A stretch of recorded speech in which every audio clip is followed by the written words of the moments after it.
একজন প্রশ্ন করেছেন, আল্লাহ তাআলা জিনার গুনাহ মাফ করবেন কিনা। আল্লাহ রাব্বুল আলামিন এই কাজটিকে অত্যন্ত ঘৃণা করেন। এটি অত্যন্ত ঘৃণিত একটি কাজ। যখন কোনো মানুষ জিনায় লিপ্ত হয় তখন তার ঈমান ঝুলন্ত অবস্থায় থাকে, নাউজুবিল্লাহ।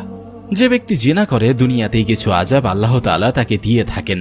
দুনিয়াতেই জিনাকারীর জন্য যে আযাবগুলো আল্লাহ তাআলা দিয়ে থাকেন সেগুলো হচ্ছে সমাজের কাছে অত্যন্ত ঘৃণিত হবে, অর্থাৎ লোকজন তাকে ঘৃণার চোখে দেখবে।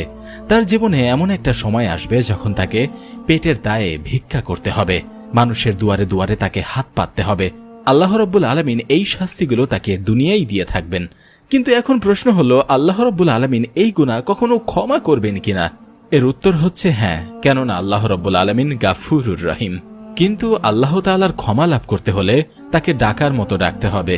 আল্লাহ তাআলাকে ডাকার কিছু পদ্ধতিও রয়েছে, যেভাবে ডাকলে আল্লাহ রাব্বুল আলামিন আমাদের ডাকে সাড়া দিবেন এবং সেই সাথে আমাদের সকল চাওয়া পাওয়া এবং জীবনের গুনাহগুলো আল্লাহ তাআলা মাফ করে দিবেন।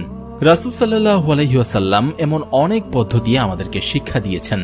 চলুন জেনে নেই কিভাবে আমরা জিনার শাস্তি থেকে ক্ষমা পেতে পারি। প্রিয় দর্শক, তওবা করার ক্ষেত্রে যদি 4টি শর্ত আমরা ফিল আপ করতে পারি তাহলে আল্লাহ রাব্বুল আলামিন আমাদের সবাইকে কবুল ও মঞ্জুর করে নেবেন। যদি আপনি চোখের পানি ছেড়ে আল্লাহ তাআলার কাছে তওবা করেন তাহলে আল্লাহ রাব্বুল আলামিন আপনাকে ক্ষমা করবেন।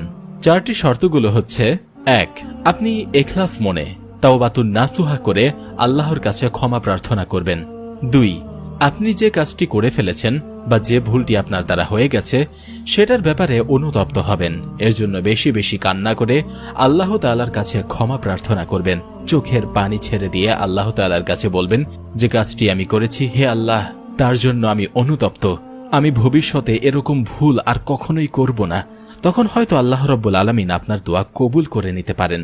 3.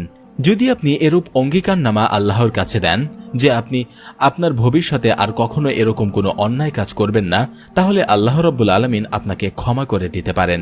আপনার মনের মধ্যে যদি এরকম অনুতপ্ত আসে যে আপনি যা করেছেন খুবই অন্যায় করেছেন এবং আপনি আপনার ভুল বুঝতে পেরেছেন এবং আল্লাহর কাছে তওবা করছেন, এর ফলে আল্লাহ তাআলা আপনার দোয়া কবুল করে নিতে পারেন। 4. যদি আপনি জোরপূর্বক কাউকে ধর্ষণ করে থাকেন তাহলে অবশ্যই তার কাছে ক্ষমা চেয়ে নিতে হবে। আর যদি দুজনের সম্মিলিতভাবে হয়ে থাকে তাহলে তার কাছ থেকে মাফ চেয়ে নিতে হবে না। কিন্তু যদি বিষয়টি ধর্ষণ পর্যন্ত হয় তাহলে অবশ্যই সেই মানুষটার কাছে আপনাকে ক্ষমা চেয়ে নিতে হবে। এবার চলুন তওবার নিয়ম সম্পর্কে জেনে নেই।